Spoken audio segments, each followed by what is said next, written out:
식당 앞에 앉아있던 거지 할머니. 그런 그 여자가 제 외할머니였습니다. 저를 종업원처럼 부려먹던 새엄마 앞에서 그 노인이 새엄마의 뺨을 때렸습니다. 그런데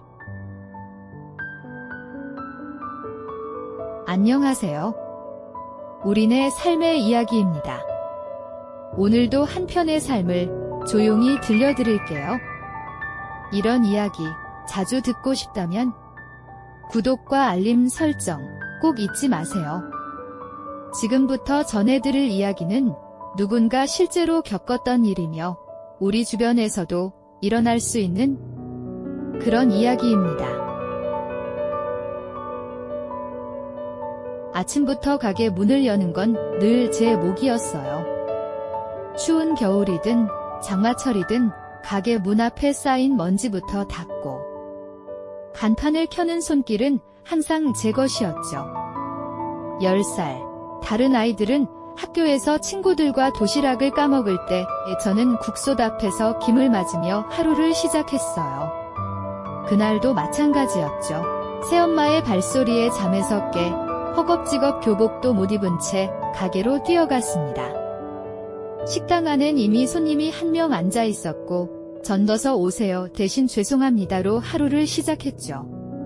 정말 오늘도 공부는 못하는 거구나. 초등학교 입학 후 교실에 앉아본 날은 손에 꼽았어요.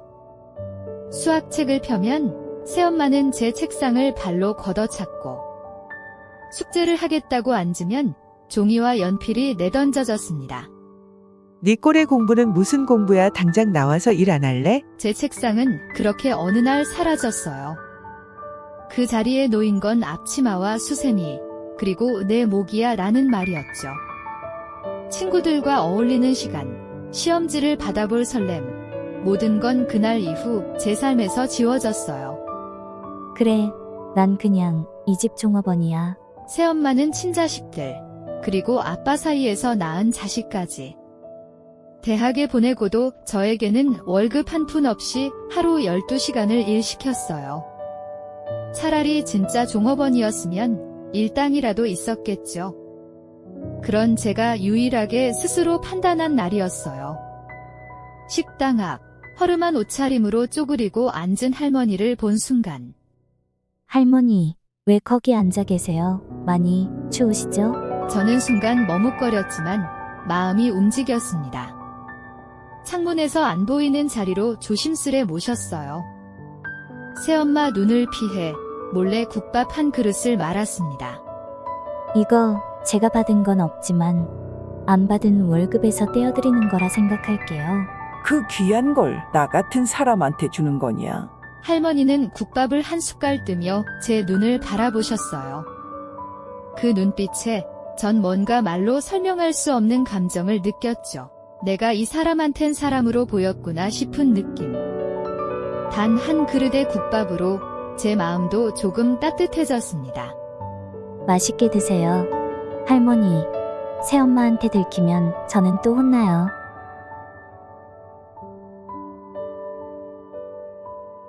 식당 안은 평소와 다름없었지만 제 마음은 그날따라 유난히 불안했습니다. 할머니가 식당 안에 있는 것만으로도 새엄마에게 또 어떤 일이 벌어질까 두려웠어요. 가게 안쪽 창문으로는 보이지 않는 자리에 할머니를 앉히고 저는 몰래 국밥을 말았죠. 국자 하나 뜰 때마다 새엄마 발소리가 들리는 것 같아 손끝이 덜덜 떨렸습니다. 이거 그냥 드세요. 저한텐 월급도 없으니까 못 받은 제 월급에서 떼드리는 거라 생각할게요. 할머니는 제 눈치를 보며 국밥을 받아들었고 저는 할머니 앞에 조심스레 무릎을 꿇고 앉았습니다. 따뜻한 김이 얼굴에 닿을 때 저는 문득 이런 생각을 했어요. 지금 이 순간 나는 어른이구나. 아무도 도와주지 않았지만 누군가를 도와주는 사람이 될 수 있다는 것. 그게 제겐 너무 생경했어요. 제가 누군가에게 이렇게 말할 수 있을 거라곤 생각해 본 적 없거든요. 다 드실 때까진 여기 있을게요. 너무 급하게 드시지 마세요. 국밥은 천천히 드셔야 더 맛있어요. 내가 이 나이에 이런 정을 받게 될 줄은 몰랐지. 너 이름이 뭐니? 아, 그냥 저는 이 가게에서 일하는 애예요. 사장님 딸은 아니고요. 그냥 종업원이에요. 그 순간이 참 묘했어요. 처음 보는 노인에게 나는 사장님의 딸이 아니라 종업원이다라고 말하는 나 자신. 그게 너무 익숙한 자기소개처럼 느껴졌습니다. 어느 순간부터 저는 진짜 가족이 아니었으니까요. 이 집에선 난 그저 일하는 사람일 뿐이야. 그런 자각이 깊이 박힌 순간이었어요. 그런데 그 순간 식당 문이 벌컥 열렸습니다. 문에 달린 종이 요란하게 울렸고 익숙한 국소리와 함께 새엄마의 눈빛이 제게로 쏟아졌습니다. 야, 너 지금 뭐 하는 거야? 누가 저 거지한테 밥을 주랬어? 그게 너무 배고프시대요. 그래서 그냥 제가 받아야 할 일당에서 드린다고 생각했어요. 일당? 내가 일당이 어딨어. 내가 이 집에서 밥 처먹는 게 일당이야. 저는 놀라서 할머니 앞을 두 팔로 가로막으며 말했어요. 누가 봐도 그 할머니는 보호받아야 할 존재였고 새엄마의 그 말들은 사람이 할 소리가 아니었습니다. 국밥 한 그릇이 그렇게 큰 잘못이에요. 제 돈으로 드린 거예요. 그러니까 그만 좀 하세요. 그래, 그럼 그 거지랑 같이 나가. 냄새 나는 것들 둘이 아주 잘 어울리네. 순간 할머니가 국밥 숟갈을 내려놓더니 자리에서 벌떡 일어나셨어요. 그리고는 아무런 망설임 없이 새엄마의 뺨을 힘껏 내리치셨습니다. 식당 안에 정적이 흘렀고 저는 할머니가 그렇게 단호한 표정을 짓는 걸 처음 봤어요. 이 어린애를 종처럼 부려먹는 내가 사람이냐? 이딴 게 사장이랍시고. 그 순간 저는 깨달았습니다. 세상에 나를 지켜줄 어른이 존재할 수도 있다는 걸. 눈물이 맺힌 제 눈에 비친 할머니의 모습은 마치 갑자기 나타난 수호천사 같았어요. 그리고 동시에 제 마음속에 있던 분노가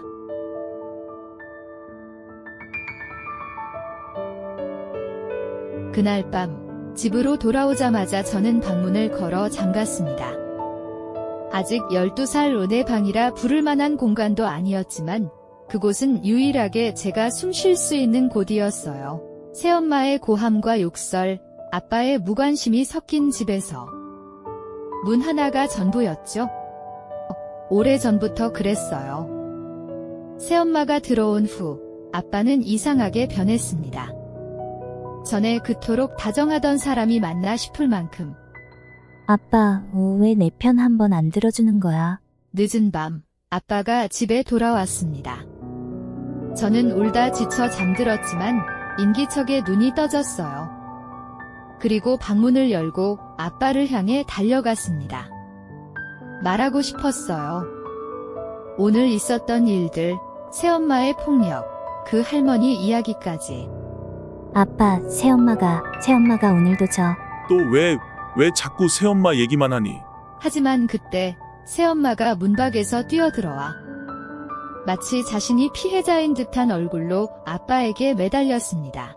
여보, 나 진짜 더는 못해. 애가 날 때리려고 했어. 얼굴까지 손으로 막으면서 저 노인네 편을 드는 거야. 아빠는 저를 바라보았습니다. 제가 한마디라도 더 하면 믿어줄까 싶었어요. 하지만 그의 시선은 의심과 피로뿐이었습니다. 이제 제발 좀 새엄마 말 좀 잘 들어. 너 자꾸 이러면 진짜 나도 어쩔 수 없어. 저는 입술을 깨물며 돌아섰습니다. 더는 말해봤자 소용없다는 걸 너무도 잘 알고 있었거든요. 그래, 역시 이 집엔 내 편이 없어.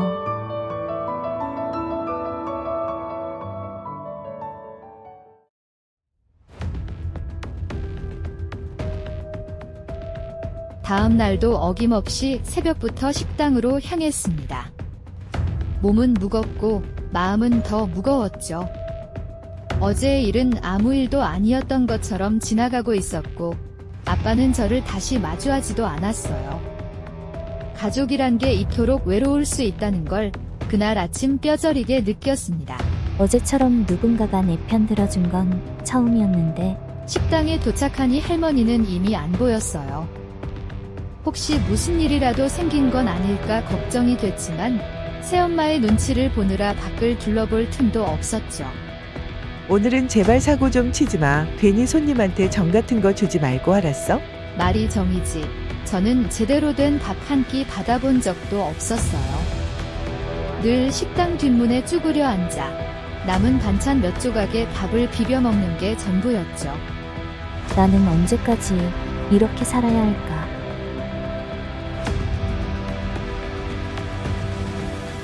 그렇게 몇 년이 흘렀습니다. 저는 중학생이 됐지만 학교는 여전히 제대로 다니지 못했어요. 일하느라 출석 일수도 모자라고 시험도 늘 빠졌죠. 그래도 책을 손에서 놓진 않았습니다. 그래도 공부는 포기 못해. 언젠가 이 집을 벗어날 수 있을지도 몰라. 책상은 없었지만 가게 빈 의자에 앉아 몰래 문제집을 풀었습니다. 국밥 퍼낸 뒤 남은 국물 냄새 속에서 저는 조용히 세상을 향한 희망을 써내려갔죠. 하지만 그런 희망도 오래가지 않았습니다. 새엄마는 어느 날 가게 회식을 한다며 온 가족을 불렀고 저에겐 고기 썰고 상 차리는 일만 맡겼어요. 넌 앉아서 먹을 급도 안 되잖아. 왜 부럽기라도 해? 저는 아무 말 없이 고기를 썰었고 남동생은 당당히 말했어요. 누나가 질투하나 봐. 공부도 안 했으면서 대학 가고 싶진 않겠지. 내가 공부를 안 한 게 아니라 못한 거야.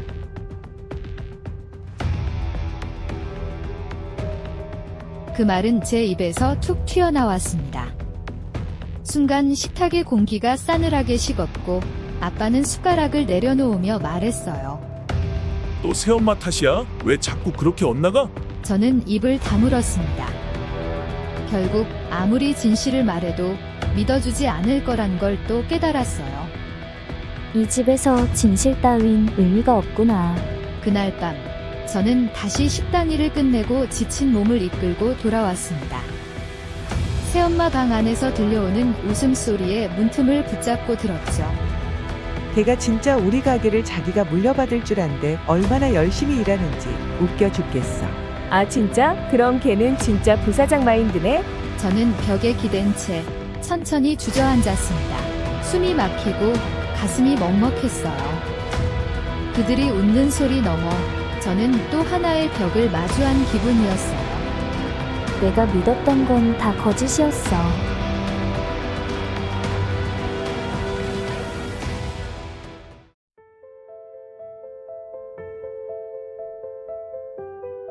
그날 이후로 저는 마음을 단단히 먹었습니다.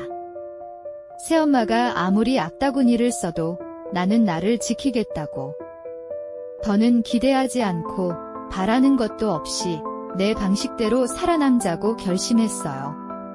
그런데도 어리석게도 저는 여전히 언젠가 아빠가 알아줄지도 모른다는 희망을 완전히 버리진 못했습니다.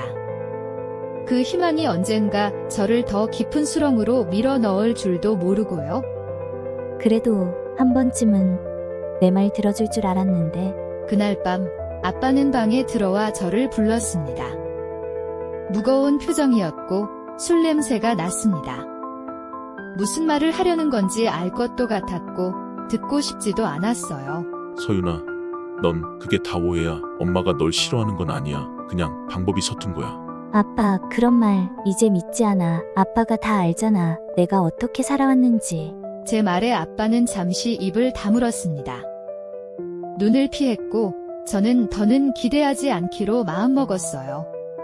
아빠한텐 가족이지만 나는 아빠에게 그저 불편한 존재였던 거야.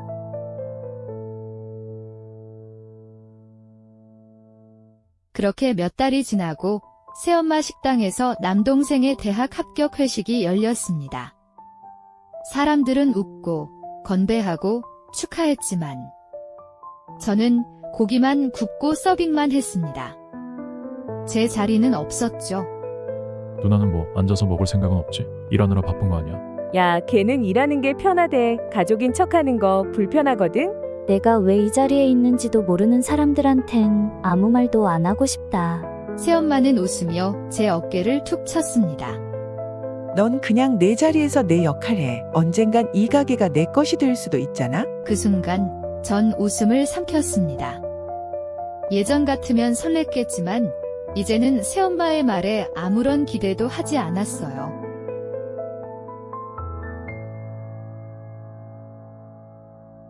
저는 하루도 빠짐없이 일했습니다. 새엄마는 알바들을 줄이고 저에게 두세 사람 몫을 맡겼습니다. 손목이 아프고 허리가 휘었지만 그래도 저는 참고 일했어요. 그날도 그렇게 온몸이 젖은 채 퇴근하려는데 새엄마 방에서 들리는 말소리에 걸음을 멈췄습니다.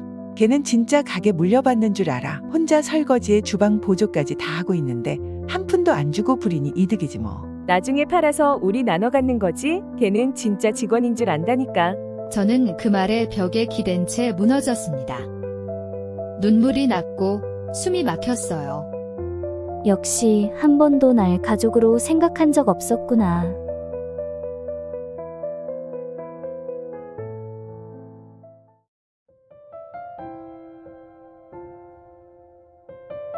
다음 날도 저는 아무 일 없던 듯 가게에 나갔습니다. 모든 걸 알고 있으면서도 아무 말도 할 수 없었죠.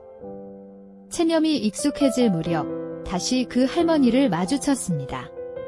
할머니는 식당 앞에서 조용히 앉아 계셨고 저는 주방 일을 멈추고 문 밖으로 뛰쳐나갔어요. 할머니, 다시 오셨네요. 진짜 반가워요. 고생이 많았겠구나. 직접 보니 더 마음이 아프네. 그 순간이었어요. 어딘가에서 양복 차림의 남자들이 몰려왔고 저와 할머니를 둘러쌌습니다. 새엄마가 달려나오며 소리쳤죠. 뭐야 이 사람들? 이 노인 뭐야? 내가 부려먹던 애, 내 손녀다. 내가 얼굴에 국밥 얹은 그 애, 내 딸의 딸이야.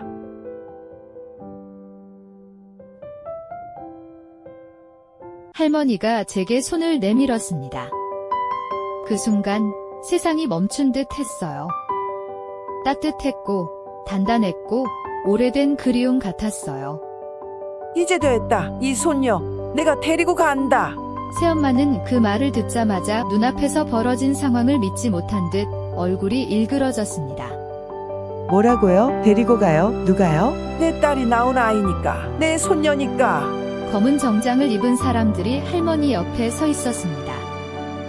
모두가 말없이 그러나 확고하게 저를 둘러싸고 있었어요. 저 진짜 제 외할머니세요? 그래, 내 엄마가 마지막으로 부탁한 게 너였어. 내가 이제라도 너를 찾아야지. 할머니는 내 앞치마를 벗겨 얼굴에 던져버렸습니다. 새엄마는 그것을 얼굴에서 떼어내며 버럭 소리를 질렀죠. 이거 미쳤나봐. 무슨 자격으로? 그럼 내가 무슨 자격으로 이 애를 부려먹었냐? 그 순간 아무 말도 할 수 없었습니다. 제 안에서 무엇인가 쾅 하고 부서지는 소리가 났어요. 한쪽 어깨가 너무도 가벼워진 느낌. 어쩌면 처음으로 제가 구원이라는 걸 맛본 순간이었습니다.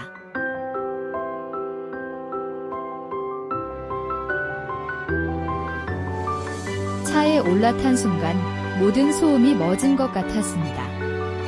오랜만에, 아니, 처음으로 진짜 내 공간이라는 느낌이 들었어요. 할머니, 정말 데려가 주시는 거예요? 그럼 이제부터는 내가 내 엄마야. 늦게 찾아와서 미안하다 우리 아가. 저는 조용히 창밖을 바라봤습니다. 점점 멀어지는 새엄마 식당. 단 한 번도 정든 적 없던 그곳이 이젠 아예 내 과거가 되어가는 것 같았어요. 할머니, 저 어떻게 살아야 할지 모르겠어요. 이제부터는 내가 하고 싶은 대로 살아. 난 그걸 도와주려고 온 거니까. 도착한 곳은 커다란 대저택이었습니다. 무겁고 아름다운 철문이 열리고 정원에는 내가 본 적 없는 꽃들이 줄지어 피어 있었어요. 문을 열고 안으로 들어서자 따뜻한 공기와 뭔가 보호받는 기분이 밀려왔습니다. 여기가 제 집이 되는 거예요? 그래, 여기가 이제 내 집이야. 널 위해 준비돼 있던 곳. 그날 밤 저는 생전 처음 누가 준 따뜻한 밥을 먹고 조용한 방에서 담요를 덮고 잠이 들었습니다. 깨지 않고 잔 것도 울지 않고 잔 것도 참 오랜만이었어요.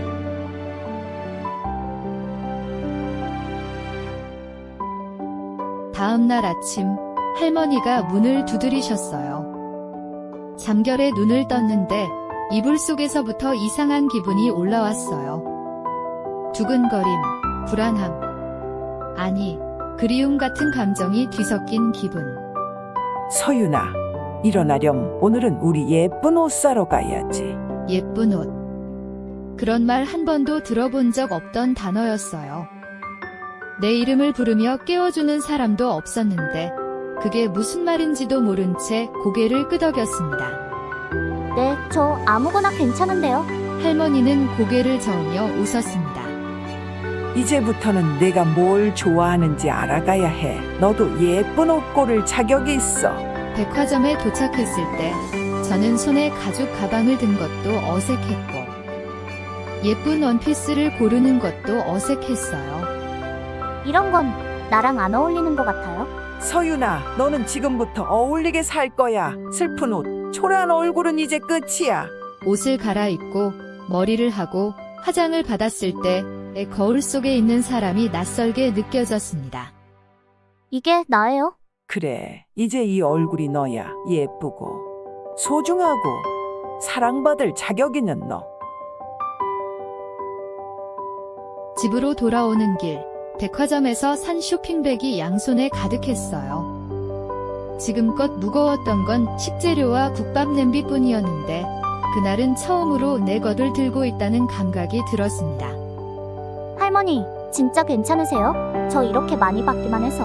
넌 받아야 해. 내 엄마한테도 못 해준 거. 이제서야 너한테 해주는 거야.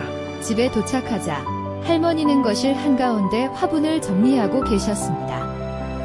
여러 개의 초록 식물들이 줄지어 있는 풍경은 어릴 적 잠시 기억 속에 있던 친엄마의 집 풍경과 같았어요. 엄마가 이런 화분들 좋아하셨어요. 할머니는 식물을 바라보며 조용히 눈을 감았습니다. 저는 그 옆에 조용히 앉았습니다. 따뜻한 침묵이 처음으로 위로가 되는 순간이었어요. 그날 밤, 저는 새로 받은 노트에 제 이름을 처음으로 써봤어요. 서윤. 낯설지만 다시 시작하고 싶은 이름. 그렇게 제 두 번째 인생이 시작됐습니다.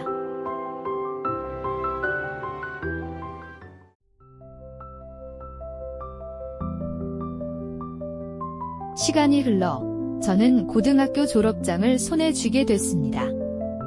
늦게 시작했지만 누구보다 간절했기에 해낼 수 있었어요.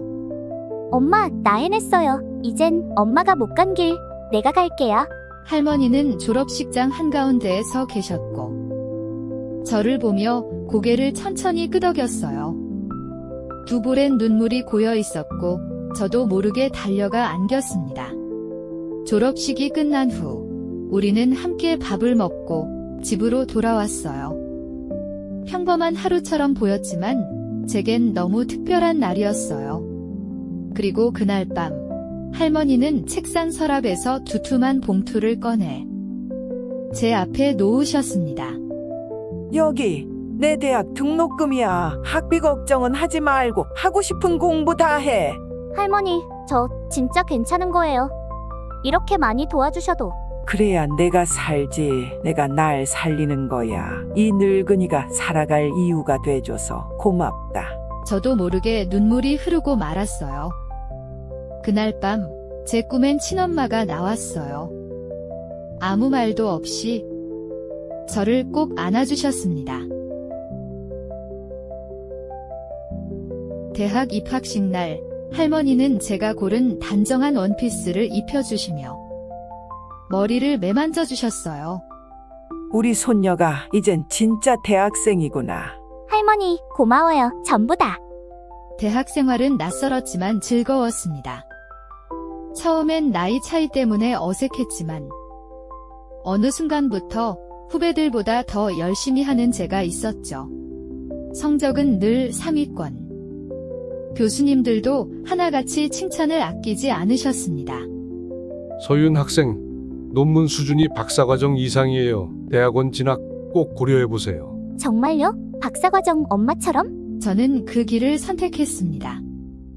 엄마가 멈췄던 자리에서 그 이상을 향해 가기로. 학업은 쉽지 않았지만 할머니의 응원은 언제나 제 곁에 있었습니다. 가보자. 너한텐 더 멀리 갈 자격이 있어. 시간이 흘러 저는 박사 논문 심사 당일 발표를 마친 뒤 교수들의 박수를 받았습니다. 할머니, 저 엄마처럼 됐어요. 박사 학위를 받은 날 할머니는 저보다 더 울었습니다. 두 손으로 제 얼굴을 감싸며 말없이 고개만 끄덕이셨어요. 우리 딸이 해내긴 했구나. 내가 이 순간을 보려고 버틴 거였지. 집으로 돌아오는 길, 저는 문득 그 식당이 떠올랐습니다. 나를 부려먹던 곳, 꿈을 짓밟던 사람들. 이젠 그곳으로 돌아갈 필요 없어. 단 1초도. 하지만 이상하게도 저는 그 골목에 다시 발을 들여놓게 됐습니다. 마지막 정리를 하고 싶었는지도 몰라요. 익숙한 간판, 익숙한 국밥 냄새. 그런데 안에는 아무도 없었어요. 거기 주인 부부 이혼하고 가게 팔렸어. 사장 아줌마는 어디론가 사라졌고. 그렇게 끝이 났구나. 결국 아무것도 지키지 못했네. 남을 짓밟아 만든 가게는 그렇게 사라졌어. 저는 돌아서며 다시는 뒤돌아보지 않겠다고 다짐했습니다.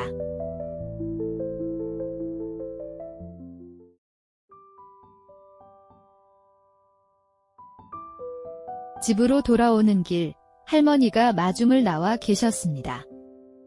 예전보다 조금 더 작아진 모습이었지만 그 미소만큼은 여전했어요. 다녀왔구나. 박사님, 우리 손녀가 세상에서 제일 멋져. 할머니 덕분이에요. 우리는 그날 할머니가 직접 지은 밥을 먹으며 오랜만에 옛 이야기를 나눴습니다. 너 처음 왔을 때 기억나니? 말도 제대로 못하고 눈치만 보던 내 얼굴이 아직도 생생해. 그때는 누가 저를 품어줄 거라곤 상상도 못했어요. 밤이 깊어지고 거실에 둘이 남아 앉아 아무 말 없이 함께 있었습니다.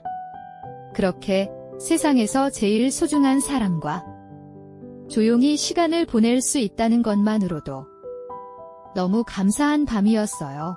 할머니, 엄마가 하늘에서 보고 있을까요? 보고 있지. 우리 서윤이 누구보다 빛나는 사람 된 거 분명 자랑스러워하고 있을 거야. 계절은 몇 번이나 바뀌고 저는 교수로 임용되어 강단에 서게 됐습니다. 이름 석자를 소개하는 순간 가슴이 먹먹해졌습니다. 박사 서윤입니다. 제 어릴 적 꿈은 여기까지 올 수 있을 거라 생각도 못했어요. 학생들이 하나같이 진지한 눈빛으로 저를 바라보는 그 순간 제 안에 있던 상처들이 조금씩 봉합되는 느낌이 들었습니다. 하루하루가 조용하지만 확실하게 달라졌습니다. 더는 눈치를 보며 살지 않고 웃음 뒤에 울음을 숨기지 않아도 되었죠. 할머니 덕분이에요. 제가 이렇게 사람들 앞에 설 수 있는 건. 어느 날 할머니가 제 연구실로 오셨습니다. 제 이름이 새겨진 문패 앞에서 한참을 서 계셨습니다. 이 문패 얼마나 오래 꿈꿨는지 몰라. 내가 내 엄마한텐 못해준 거니까. 저는 그 자리에서 할머니를 껴안았습니다. 그리고 속삭였어요. 이제 그 꿈 같이 이룬 거예요. 우리 다 같이 해낸 거예요. 시간이 흐르고 이제 저는 연구실 창가에 앉아 글을 씁니다. 누군가의 상처를 이해하고 누군가의 길을 밝혀줄 수 있는 사람이 되고 싶어요. 그리고 그 시작은 제 이야기를 세상에 꺼내는 것부터였습니다. 그 시절 국밥 한 그릇이 제게는 전부였어요. 따뜻한 눈빛 한 번, 이름을 불러주는 한마디가 평생을 지탱할 힘이 되더라고요. 외할머니는 지금도 저의 가장 큰 응원자입니다. 손은 주름지고 허리는 굽었지만 그 사랑은 단 한 번도 줄지 않았어요. 살면서 다 가진 사람은 없어. 너처럼 견디고 이겨낸 사람만이 진짜 가진 거지. 저는 그렇게 엄마가 못다 핀 꿈을 이어가고 있습니다. 하지만 그건 더 이상 엄마의 그림자를 좇는 게 아니라 제 이름으로 살아가는 길입니다. 서윤이라는 이름으로 엄마도 나도 당당히 살아갈 거예요. 그렇게 제 이름으로 살아가는 하루하루가 엄마와 할머니가 이어준 새로운 가족의 시작이 되었습니다. 이제야 진짜 제 자리를 찾은 것 같아요. 오늘의 이야기가 당신 마음에 작은 여운을 남겼다면 조용히 함께 해주세요. 구독과 좋아요, 알림 설정은 이 이야기를 계속 전해드리는데 큰 힘이 됩니다. 그리고 댓글로 당신의 이야기도 나눠주세요. 우리네 삶의 이야기 다음 편에서 다시 찾아뵙겠습니다.